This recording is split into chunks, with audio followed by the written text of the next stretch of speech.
हरे कृष्ण ओ हरे मुरारी, हे नाथ नारायण वासुदेवा, श्रीमन नारायण नारायण नारायण, भजमन नारायण नारायण नारायण।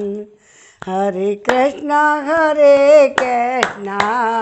कृष्णा कृष्णा हरे हरे, हरे रामा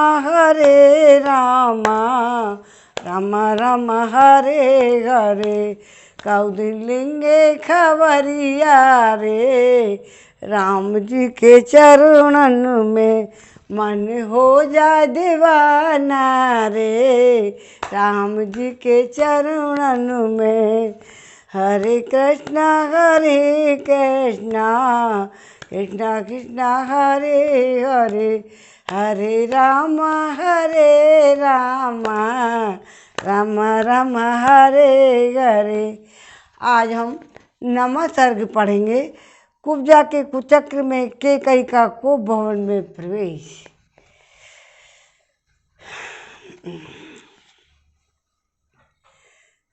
मंत्रा के ऐसा कहने पर कैकई का मुंह क्रोध से तमतमा उठा। वह लंबी और गर्म सांस खींचकर उससे इस प्रकार बोली, कुब्जे, मैं श्री राम को शीघ्र यहाँ से वन में भेजूंगी और तुरंत युवराज के पद पर भरत का अभिषेक कराऊंगी। परंतु इस समय यह तो सोचो कि किस उपाय से अपना अभिष्ट साधन करूं, भरत को राज्य प्राप्त हो जाए और श्री राम उसे किसी तरह भी न पा सकें, और यह काम कैसे बने।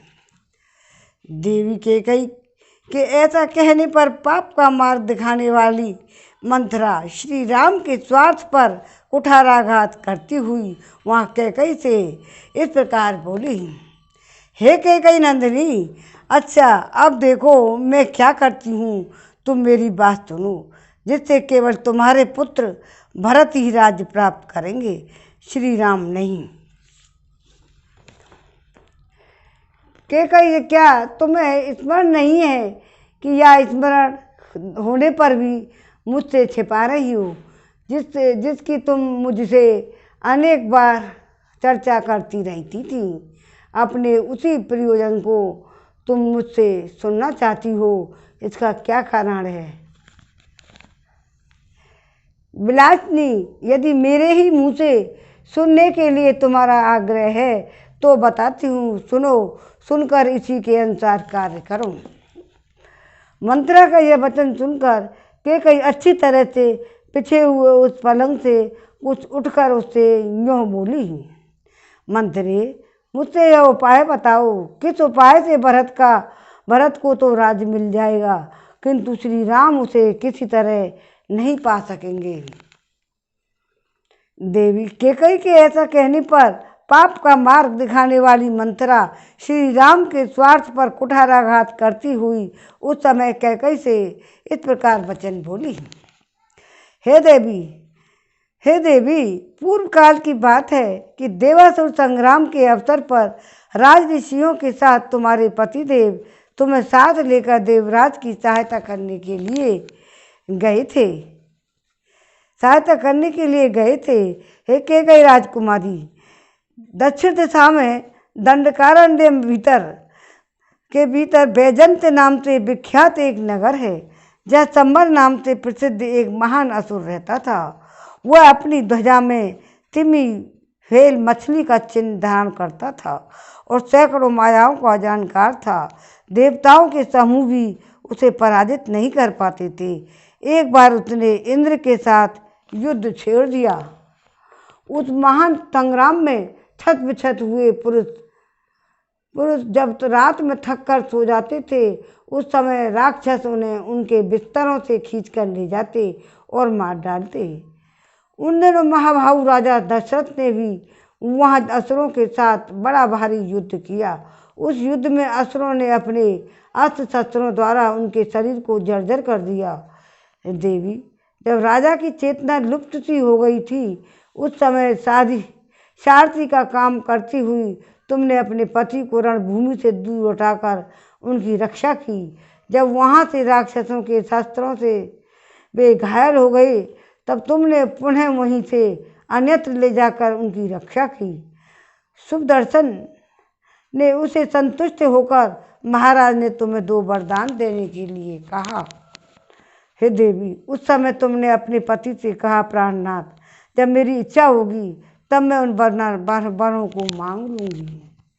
उस समय उस महात्मा नरेश ने तथास्तु कहकर तुम्हारी बात मान ली थी। देवी, मैं इस कथा को नहीं जानती थी। पूर्व काल में तुम्ही ने मुझे ये वृत्तांत कहा था। तब से तुम्हारे स्नेहवश मैं इस बात को मन ही मन सदा याद रखती आई हूँ। तुम इन वरों के प्रभाव से स्वामी के बस में करके श्री राम के अभिषेक के आयोजन को पलट दो।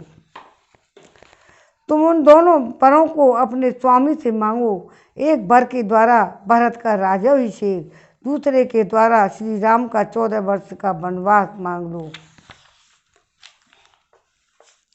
जब श्री राम 14 वर्षों के लिए वन में चले जाएंगे, तब उस समय तुम्हारे पुत्र भरत समस्त प्रजा के हृदय में अपने लिए स्नेह पैदा कर लेंगे और उस राज्य पर स्थिर हो जाएंगे।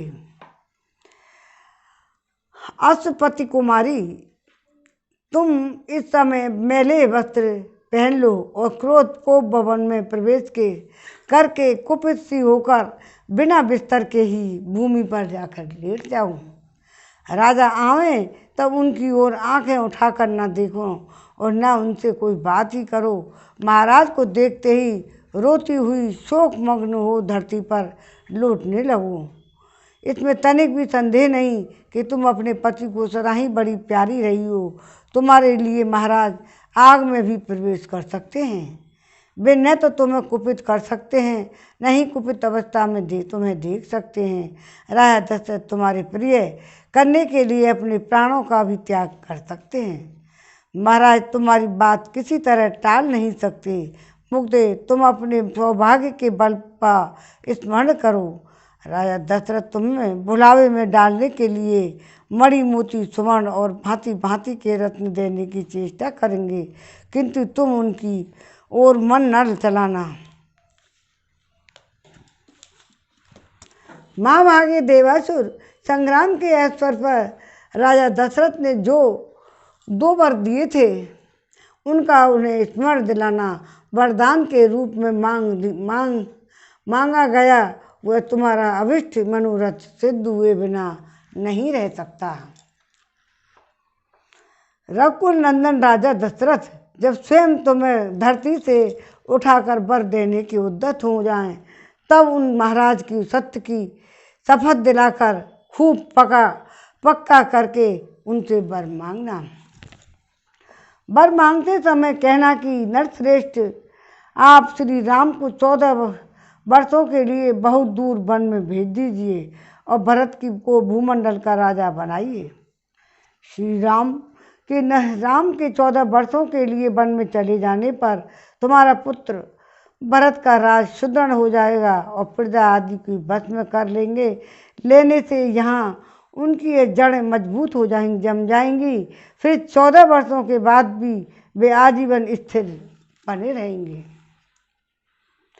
देवी, तुम राजा से श्री राम के वनवास का वर अवश्य मांगे।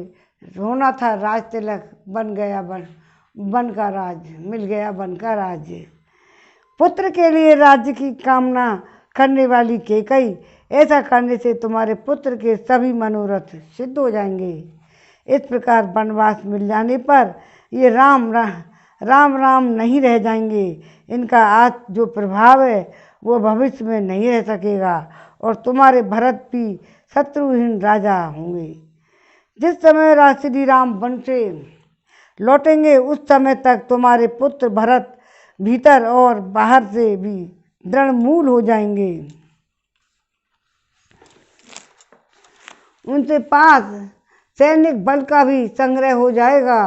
जितेंद्रिय तो वे हैं ही और अपने सुहृदों के साथ रहकर दृढ़ मूल हो जाएंगे। उस समय मेरी मान्यता के अनुसार राजा को श्री राम के राज्याभिषेक के संकल्प से हटा देने का समय आ गया है। अतः तुम निर्भय होकर राजा को अपने वचनों में बांध लो और उन्हें श्री राम के अभिषेक का संकल्प से हटा दो। ऐसी बातें कहकर मंत्रा ने कैकेयी की बुद्धि में अनर्थ को ही अर्थ रूप में जचा दिया और कैकेयी को उसकी बात पर विश्वास हो गया और मन ही मन बहुत प्रसन्न हुई।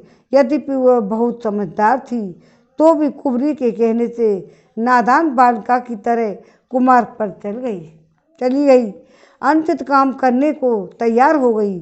उसे मंथरा की बुद्धि पर बड़ा आश्चर्य हुआ और वह उसे इस प्रकार बोली, हित की बात बताने में कुशल कुब्जे, तू एक श्रेष्ठ स्त्री है। मैं तेरी बुद्धि की अवहेलना नहीं करूँगी। बुद्धि के द्वारा किसी कार्य का निश्चय करने में तू इस पृथ्वी पर सभी कुब्जाओं में उत्तम है। केवल तू ही मेरी हितैषिणी है और सदा सावधान रहकर मेरा कार्य सिद्ध करने में लगी रहती है। कुब्जे, यदि तू ना होती तो राजा जो षड्यंत्र रचना चाहते हैं वह कदापि मेरी समझ में नहीं आता। तेरे सिवा जितनी कुब्जाएँ हैं वे बेडोल शरीर वाली टेढ़ी मेढ़ी बड़ी पापनी होती हैं। तू तो वायु के द्वारा झुकाई हुई कमली के भांति झुकी हुई होने पर भी देखने में प्रिय सुंदर है। तेरा वक्षस्थल कुब्जा के दोष से व्याप्त है, अतएव कंधों तक ऊंचा दिखाई देता है। वक्षस्थल से नीचे सुंदर नाभि से युक्त जो उदर है वह मानो वक्षस्थल की ऊंचाई देखकर लज्जित सा हो गया है, इसलिए शांत कृश प्रतीत होता है। तेरा जवन जघन विस्तृत है और दोनों स्तन सुंदर और स्थूल हैं। मंत्रे, तेरा मुख निर्मल है, चंद्रमा के समान अत्यंत शोभा पा रहा है और करधनी की लड़ियों से विभूषित तेरी कटका का अग्रभाव बहुत ही स्वच्छ रोमांचि से रहित है। जब अच्छा काम करने की सोचते हैं तब तो अच्छा ही नहीं दिखती है, लेकिन बुराई के लिए जब वो उसमें गुण ही गुण दिखाई दे रहे हैं कैकेयी को, क्योंकि सरस्वती के भंडार की अपूर्व बात अब उनके ऊपर छा गई है सरस्वती, और विधाता ने पलट दिया है। भगवान यदि राम राज्य में लग जाएंगे, देवताओं ने उनके ऊपर ऐसा साया पलटा है कि जब राम बन नहीं जाएंगे तो राक्षस मरेंगे कैसे, राज्य में राजपाट में लग जाएंगे। इसलिए उसकी दोनों की बुद्धि खराब कर दी भगवान सरस्वती माँ ने। मंत्रे, जो कैकेयी राम को अपने भरत से भी ज़्यादा प्रिय थे, अब वो उनका बुरा सोचने लगी। मंत्रे, तेरा मुख निर्मल चंद्रमा के समान अद्भुत शोभा पा रहा है। करधनी की लड़ियों से विभूषित तेरी कटका अग्रभाग बहुत ही स्वच्छ और रोमांटिक रहित है। मंत्रे, तेरी पिंडलियाँ परस्पर अधिक सटी हुई और दोनों पैर बड़े बड़े हैं। तू विशाल उरुओं जांघों से सुशोभित है। शोभने तू बहुत रेशमी साड़ी पहनकर मेरे आगे आगे चलती है, तब तेरी बड़ी शोभा होती है। अब दोनों की बुद्धि एक सी हो गई है, उन्हें कुब्जा में भी सुंदरी लग रही है, बातें भी अच्छी लग रही हैं। असुरराज संभर को जिन सहस्त्रों मायाओं का ज्ञान है वे सब तेरे हृदय में स्थित हैं। उनके अलावे भी तू हजारों प्रकार की मायाएं जानती है और इन मायाओं का समुदाय ही तेरा बड़ा सा कुबड़ है। इन मायाओं का बड़ा सा कुबड़ है जो रथ के नकुए अग्रभाग के समान बड़ा है। इसी में तेरी मति, स्मृति और बुद्धि और छत्र विद्या, राजनीति तथा नाना प्रकार की माया निवास करती हैं। सुंदरी कुब्जे, यदि भरत का राज्याभिषेक हुआ और श्री राम वन को चले गए तो मैं सफल मनोरथ एवं संतुष्ट होकर अच्छी जाति के खूब तपाए हुए सोने की बनी हुई सुंदर स्वर्णमाला तेरे इस कुब्बड़ को पहनाऊंगी और इस पर चंदन का लेप लगवाऊंगी। कुब्जे, तेरे मुख, ललाट और सुंदर विचित्र सोने का टीका लगवा दूंगी और तू बहुत से सुंदर आभूषण एवं 2 उत्तम वस्त्र, लहंगा और दुपट्टा धारण करके देवांगनाओं के समान विचरण करोगी। चंद्रमा से होड़ लगाने वाले अपने मनोहर मुख द्वारा तो तू सुंदर लगेगी और तेरे मुख की कहीं समता नहीं रह जाएगी तथा शत्रुओं के बीच अपने सौभाग्य पर गर्व प्रकट करती हुई सर्वश्रेष्ठ स्थान प्राप्त कर लेगी। जैसे तू सदा मेरे चरणों की सेवा किया करती है, उसी प्रकार समस्त आभूषणों से विभूषित हो बहुत सी कुब्जाएं तुझ कुब्जा के भी चरणों की सदा परिचर्या किया करेंगी। जब इस प्रकार कुब्जा की प्रशंसा की गई, तब उसने वेदी पर प्रज्वलित अग्नि शिखा के समान शुभ्र शैया पर शयन करने वाली कैकेयी से इस प्रकार कहा, कल्याणी, नदी का पानी निकल जाने पर उसके लिए बांध नहीं बांधा जाता। यदि राम का अभिषेक हो गया तो तुम्हारा वर मांगना व्यर्थ होगा। अतः बातों में समय न बिताओ, जल्दी उठो और अपना कल्याण करो। कोप भवन में जाकर राजा को अपनी अवस्था का परिचय दो। मंत्रा के इस प्रकार प्रोत्साहन देने पर सौभाग्य के मत से गर्व करने वाली विशाल लोचना सुंदरी कैकेयी देवी उसके साथ ही कोप भवन में जाकर लाखों की लागत के मोतियों के हार तथा दूसरे सुंदर बहुमूल्य आभूषणों को अपने शरीर से उतार कर फेंकने लगी।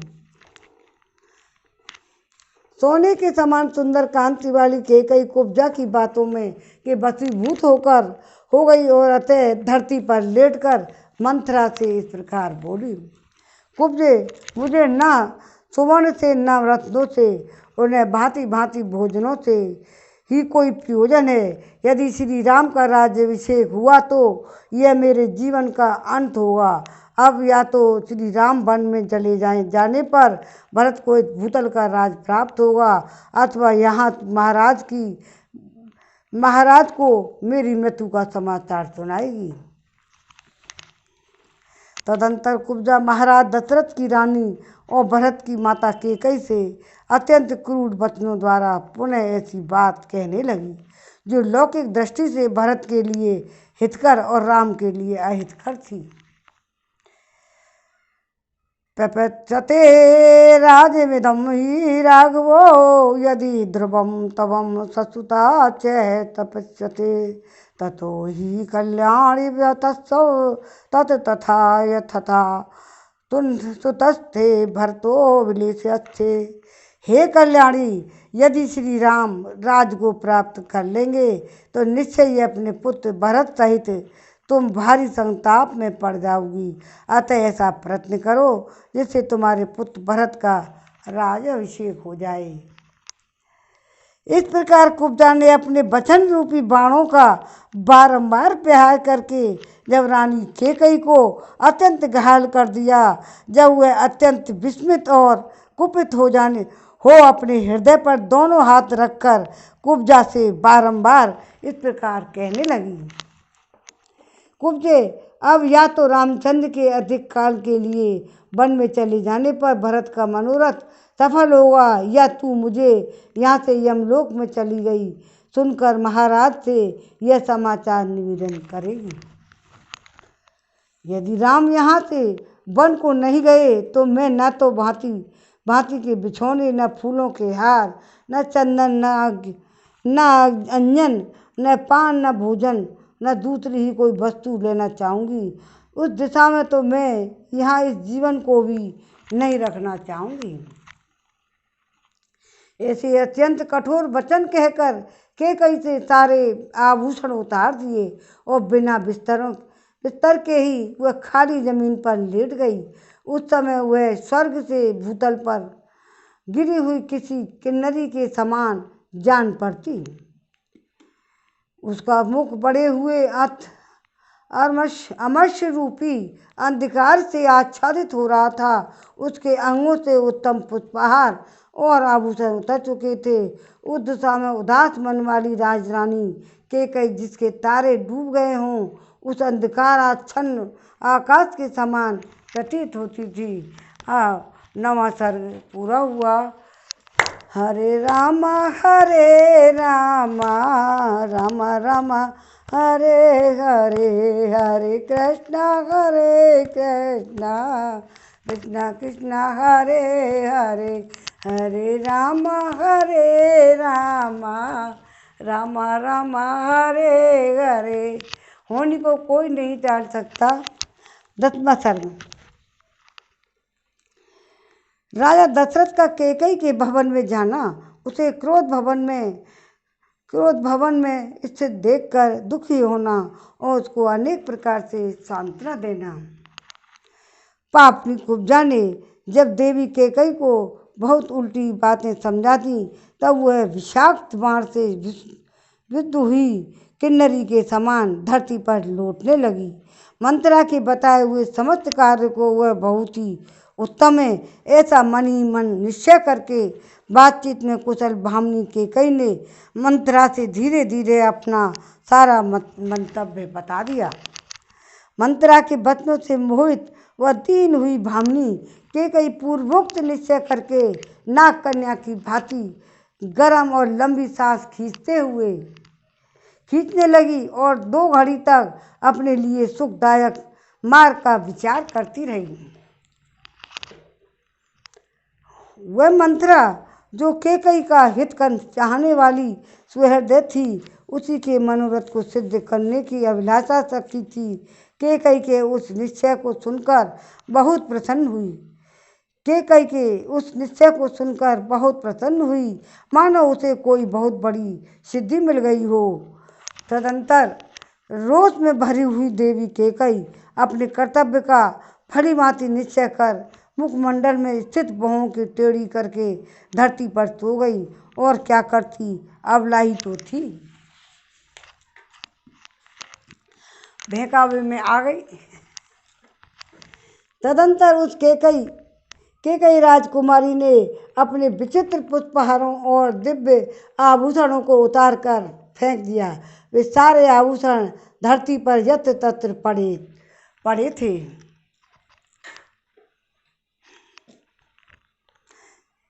जैसे छिटके हुए तारे आकाश की शोभा बढ़ाते हैं, उसी प्रकार फेंके हुए पुष्पहार आभूषण वहाँ भूमि की शोभा बढ़ा रहे थे।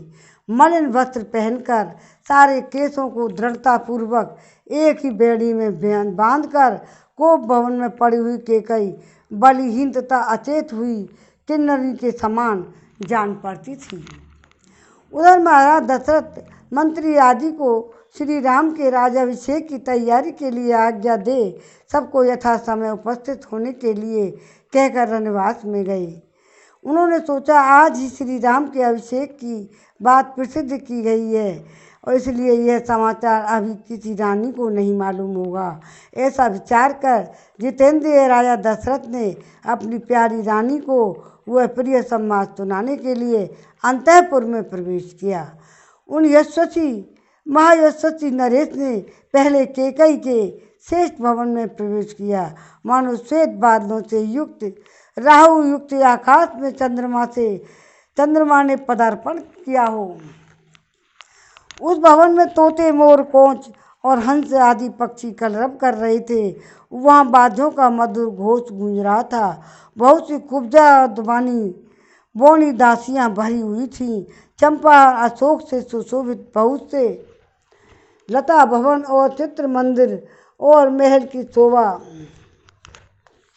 शोभा बढ़ा रहे थे। हाथी दांत, चांदी और सोने की बनी हुई वेदियों से संयुक्त उस भवन को नित्य फूलने फलने वाले वृक्ष और बहुत सी बावड़ियां सुशोभित हो रही थी। उसमें हाथी दांत, चांदी और सोने के बने हुए उत्तम सिंहासन रखे गए थे। नाना प्रकार के अन्न पान और भांति भांति के भक्ष्य भोज्य पदार्थों से वह भवन भरा पूरा था और बहुमूल्य आभूषणों से संपन्न कैकेयी का वह भवन स्वर्ग के समान शोभा पा रहा था।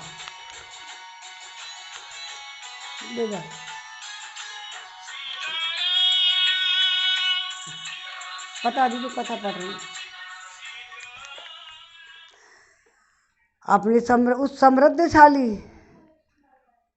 समृद्धशाली अंतःपुर में प्रवेश करके महाराज राजा दशरथ ने वहाँ के उत्तम शैया पर रानी कैकेयी को नहीं देखा।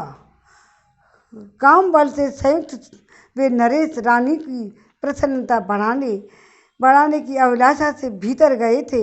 वहाँ अपनी प्यारी पत्नी को न देखकर उनके मन में बड़ा ही विषाद हुआ और वे उनके विषय में पूछताछ करने लगी। उससे पहले रानी कैकेयी राजा के आगमन की उस बेला में कहीं अन्यत्र नहीं जाती थी। राजा ने कभी सूने भवन में प्रवेश नहीं किया था, इसलिए वे घर में आकर कैकेयी के बारे में पूछने लगे। उन्हें यह मालूम नहीं था वह मूर्खा कोई स्वार्थ सिद्धि करना चाहती है, अतः उन्होंने पहले की ही भांति प्रतिहारी से उसके विषय में पूछा। प्रतिहारी बहुत डरी हुई थी। उसने हाथ जोड़कर कहा, देवी कैकेयी अत्यंत कुपित हो कोप भवन की ओर दौड़ी गई हैं। प्रतिहारी की यह बात सुनकर राजा का मन बहुत ही उदास हो गया। उनकी इंद्रियां चंचल तथा व्याकुल हो उठी और वे पुनः अधिक विषाद करने लगे।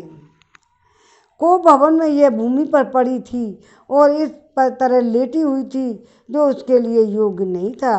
राजा ने दुख के कारण संतृप्त से होकर उसे इस अवस्था में देखा। राजा बूढ़े थे और उनकी यह पत्नी तरुणी थी, अतः वे उसे अपनी प्राणों से भी बढ़कर मानते थे। राजा के मन में कोई पाप नहीं था, परंतु कैकेयी अपने मन में पापपूर्ण संकल्प लिए हुए थी। उन्होंने उसे कटी हुई लता की भांति पृथ्वी पर पड़ी देखा, मानो कोई देवांगना स्वर्ग से भूतल पर आकर गिर पड़ी हो। वह स्वर्ग भ्रष्ट किन्नरी देवलोक से च्युत हुई अप्सरा लक्ष्य भ्रष्ट माया और जाल में बंधी हुई हरणी के समान जान पड़ती थी। जैसे कोई महान गजराज वन में व्याध के द्वारा विस्लिप्त बाण से वृद्ध होकर गिरी हुई अत्यंत दुखित हथनी का स्नेह स्पर्श करता है, उसी प्रकार राजा दशरथ ने महान दुख में पड़ी हुई कमल नैनी भार्या कैकेयी का स्नेहपूर्वक दोनों हाथों से स्पर्श किया। उस समय उनके मन में सब ओर से यह भय छमा गया था, न जाने क्या होगा, क्या कहेगी और क्या करेगी। वे उसके अंगों पर हाथ फेरते हुए उससे इस प्रकार बोले, हे देवी, तुम्हारा क्रोध मुझ पर है, ऐसा तो मुझे विश्वास नहीं होता। फिर किसने तुम्हारा तिरस्कार किया है, किसके द्वारा तुम्हारी निंदा की गई है। हे कल्याणी, तुम जो इस तरह मुझे दुख देने के लिए धूल में लौट रही हो, इसका क्या कारण है। मेरे चित्त को मत डालने वाली सुंदरी, मेरे मन में तो सदा तुम्हारे कल्याण की ही भावना रहती है, और फिर मेरे रहते तुम किस लिए धरती पर सो रही हो। जान पड़ता है तुम्हारे चित्त पर किसी पिशाच ने अधिकार कर लिया है। भामिनी, तुम अपना रोग बताओ। मेरे यहाँ बहुत से चिकित्सा कुशल वैद्य हैं, जिन्हें मैंने सब प्रकार से संतुष्ट कर रखा है, वे तुम्हें सुखी कर देंगे। अथवा कहो, आज किसका प्रिय करना है या किसने तुम्हारा अप्रिय किया है। तुम्हारे किस उपकारी को आज प्रिय मनोरथ प्राप्त हो, अथवा किस अपकारी को अत्यंत अप्रिय कठोर दंड दिया जाएगा। देवी, तुम न रो, अपने देह को न चुकाओ। आज तुम्हारी इच्छा के अनुसार किस अवैध का वध किया जाए, अथवा किसको मैं प्राण दंड दूं। पाने योग्य अपराधी को भी मुक्त कर दिया जाए, किस दरिद्र को धनवान बना दूं, किस धनवान को कंगाल बना दिया जाए। मैं और मेरे सभी सेवक आज्ञा के अधीन हैं, तुम्हारी किसी भी मनोरथ को मैं भंग नहीं कर सकता।